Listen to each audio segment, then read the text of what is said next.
Fanboys was a 2009 comedy set in the year 1998 that focused on a group of friends road tripping to Skywalker Ranch to steal a rough cut of Star Wars Episode 1: The Phantom Menace. The reason being, their friend Linus is dying of cancer, and knowing that he doesn't have much time left, he wants to see the movie before he passes on. When early versions of the film were screened for test audiences, reactions were overwhelmingly positive, but that wasn't good enough for executive producer Harvey Weinstein, who insisted on making drastic changes to the movie before its final release, including the removal of the driving force for the entire movie, the cancer subplot. This kicked off an internet battle between Star Wars fans and the Weinstein Company, who eventually caved to the pressure and released the film in a form that was closer to the director's original vision. But Harvey Weinstein was so pissed off by the public shaming he received from the Star Wars fan base that he intentionally buried the movie's theatrical release. In today's video, we'll be discussing everything Fanboys, from its beginnings in the late 90s as a low-budget indie movie, to forced reshoots at the hand of Harvey Weinstein that caused on-set drama, and the cult following that the film has built up over the years. Check this out. Episode 1. Jar Jar Binks. That guy's gonna be the shit. I tell you. Wow. Right? The DVD release of Fanboys was how I discovered the movie way back in 2010, and I've found myself revisiting it every few years ever since then. The film was definitely overshadowed by about 1,000 other comedy movies that were released during that same time, but it's easily one of my favorites from that era. Fanboys starts out in the fictional town of Shandell, Ohio, which was inspired by writer Ernest Cline's actual hometown of Ashland, Ohio. It's Halloween night in 1998, and Eric Bottler, played by Sam Huntington, aspired to be a comic book artist, but decided to settle down as a car salesman at his father's car dealership. At a Halloween party, he runs into some old friends from grade school who went a completely different direction and never stopped flying the Star Wars geek flag. Hutch, played by Dan Fogler, drives a van decked out with Star Wars merch, exclusively listens to the band Rush, and lives in his mom's garage. It's not a garage. It's a carriage house. Windows, played by Jay Baruchel, runs a comic book shop, and Kristen Bell plays a character named Zoe who works at the very same comic book store. Linus, played by Chris Marquette, is the person who resents Eric most for moving on to the adult world and ditching his friends in the process. A few days after the party, Hutch and Windows inform Eric of the fact that Linus is battling cancer and only has 3 or 4 months left to live. Even though there are clearly tensions between Eric and Linus, the guys decide to embark on a cross-country road trip to Skywalker Ranch to steal a copy of the highly anticipated Star Wars Episode 1: The Phantom Menace. On the way, they encounter irate Star Trek nerds, numerous characters played by actors involved with the Star Wars universe, a movie news website proprietor with violent tendencies, a peyote peddling man simply referred to as Chief, 3 characters portrayed by Seth Rogen, and so much more. We know everything, Mr. Harold Hutchinson, aka Hutch, humongous Rush fan. Dude, you're freaking me out, man. How do you know this? Because you have a Rush shirt on, dipshit.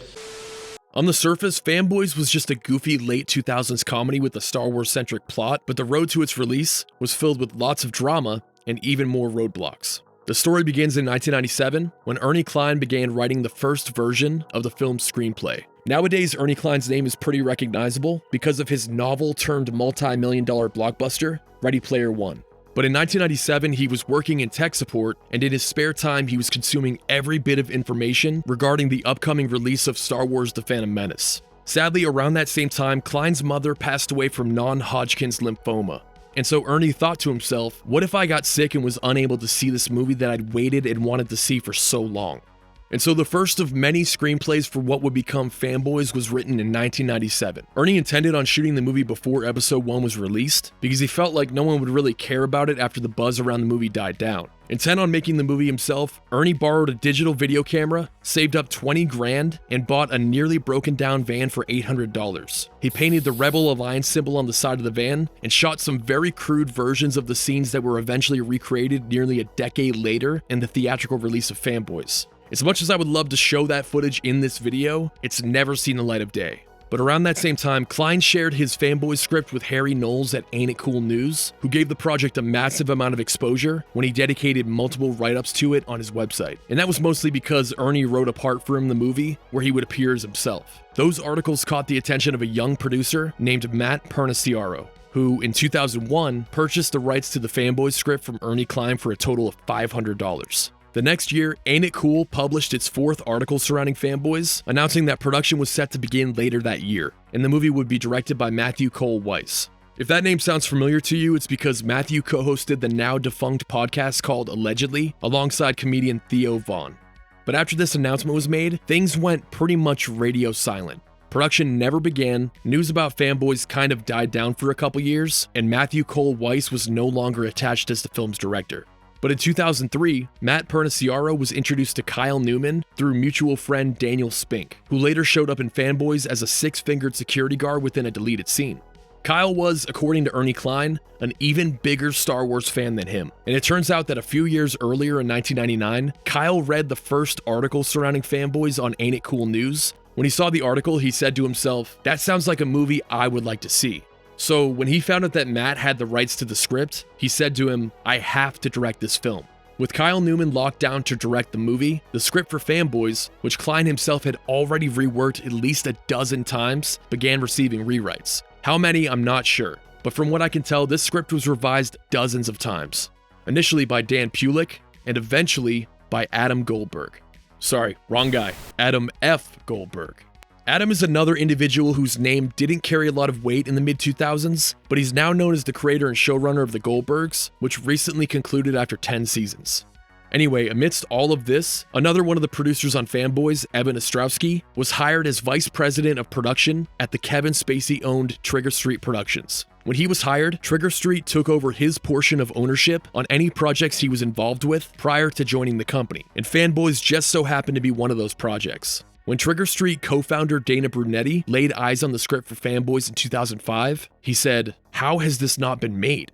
Well, the problem was, the movie couldn't be made until George Lucas gave it his blessing. Apparently he was already aware of the project, but it took a meeting with Kevin Spacey on the set of Superman Returns for him to give an official thumbs up. At that point, the creatives behind Fanboys just had to find a company to distribute the film. And this is where the villain of the story steps in, Harvey Weinstein. Now, I've already named two individuals with questionable backgrounds. Kevin Spacey was recently acquitted of the 12 charges filed against him, and Harry Knowles voluntarily stepped down from his position at Ain't It Cool after allegations surfaced about him in 2017. But unless you've been living under a rock for the past several years, you should know that Harvey Weinstein is the worst of them all.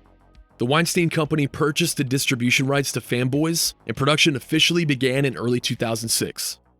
The movie is a love letter to Star Wars, and then it's a love letter to an era. It's a film about fans, and they're diehard fans, so it's easy to poke fun at them, but what I want to do is create characters who you wanted to hang out with. The movie that was created from the footage shot in early 2006 marks the second version of Fanboys, if you include the never-before-seen Ernest Cline cut from the late 90s. But an early cut of the theatrical version of Fanboys, we'll call it the Kyle Newman cut, was compiled using all of the footage shot during early 2006. That cut of the movie was shown to over 1,000 fans at Star Wars Celebration Europe, and director Kyle Newman sat front row at that screening, nervously hoping that the audience wouldn't hate it. What if the movie sucks? It turns out that the audience loved the movie, and there was a 4-minute standing ovation when the credits started rolling. But the Weinstein Company wanted to make sure that the film tested well with not just diehard Star Wars fans, but general movie-going audiences. So a screening was held at a mall in New Jersey shortly after that. The audience at that screening also praised the movie, and when their reactions were taken afterwards, it scored an 86 out of 100. Harvey Weinstein, who attended that screening, turned to director Kyle Newman and said, "I haven't had an experience like that in a movie theater in a long time. We're putting this on 2,000 screens. This thing, we're going wide. You guys knocked it out of the park." But it turns out that an 86 out of 100 test audience score wasn't good enough for Harvey Weinstein. During that same time, 2 other films distributed by his company, Arthur and the Invisibles, and Ice Cube's janky promoters, tested a little bit better with scores in the 90s. Wanting to match the audience scores of those films, Harvey Weinstein insisted that some major changes be made to Fanboys before its official release. The biggest change being the removal of the cancer plot. The Weinstein Company said, "Cancer is too serious for a fun movie. It's too dark." So this is where a series of reshoots were planned. Kyle Newman and Harvey Weinstein apparently butted heads constantly over proposed changes to the film. As a result, Harvey screwed Kyle over completely by scheduling reshoots with completely different directors while he was on his honeymoon, which he only found out about once they were actually happening. The first and least controversial reshoot of all was directed by Scott Mosier, longtime best friend of Kevin Smith and producer for basically every movie that Kevin directed from 1994 to 2008. Scott directed a few reshot scenes apparently, but the only one that I can actually confirm was the one in which Windows runs into Kevin Smith and Jason Mewes at a gas station.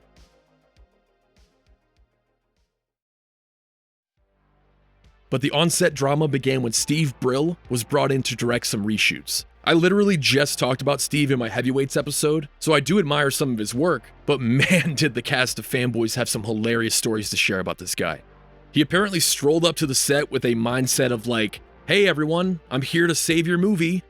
Cast and crew members butting heads with Steve Brill was one thing, but once Star Wars fans caught wind of the fact that he was brought in to direct reshoots on the movie, and his reshot scenes were going to remove the cancer plot, he received a bunch of hate mail. One angry fan wrote, "You suck for recutting Fanboys, you really do."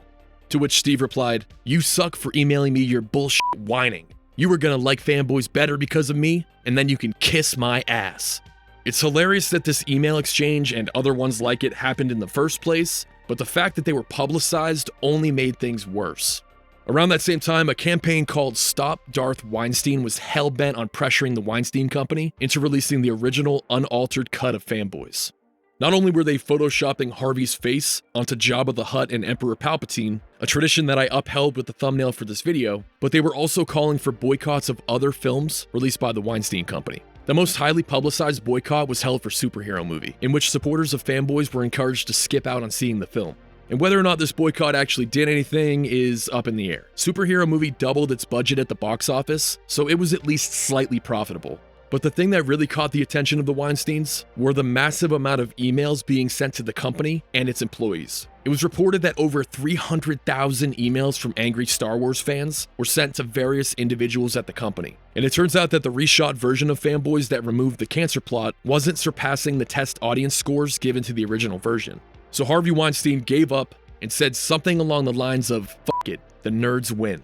At that point, Kyle was given less than 3 days to edit the movie down to a form that was closer to his original vision. He couldn't cut out everything that had been introduced during reshoots because the Weinstein Company spent an additional $4 million on those scenes, so he had to leave some of the changes in for the final cut of the movie. Over 10 years after Ernest Cline first wrote the script for Fanboys, the film was finally completed. Oh, and do you remember when Harvey Weinstein said that this movie was going to be played on like 2,000 screens? Well, it turns out that after being mocked and referred to as Darth Weinstein by people walking past him on the street, Harvey made sure that Fanboys was only played in 44 theaters in the United States. He said something along the lines of, "If the fans really want this film, then they'll come out and support it." And the Star Wars fanbase definitely put their money where their mouths were, because over the following months, Fanboys remained in a select amount of theaters as word of mouth spread. And by the end of its theatrical run, the film grossed a little bit over $1 million worldwide. Unfortunately, the movie cost about $8 million to make, so it was definitely a flop. But you can't help but wonder how well it could have done if Darth Weinstein hadn't sabotaged it. Thankfully, a DVD release in May of 2009 injected new life into Fanboys. I'm not sure how older, die-hard Star Wars fans who saw the original trilogy during its initial release feel about this movie, but as someone who saw The Phantom Menace in theaters as a little kid, Fanboys managed to capture the excitement leading up to that movie in such a great way. The creatives and some of the cast members on Fanboys have discussed a possible sequel, but the film rights are tied up, so it's very unlikely that this franchise will ever receive another entry, especially now that Disney owns the Star Wars brand.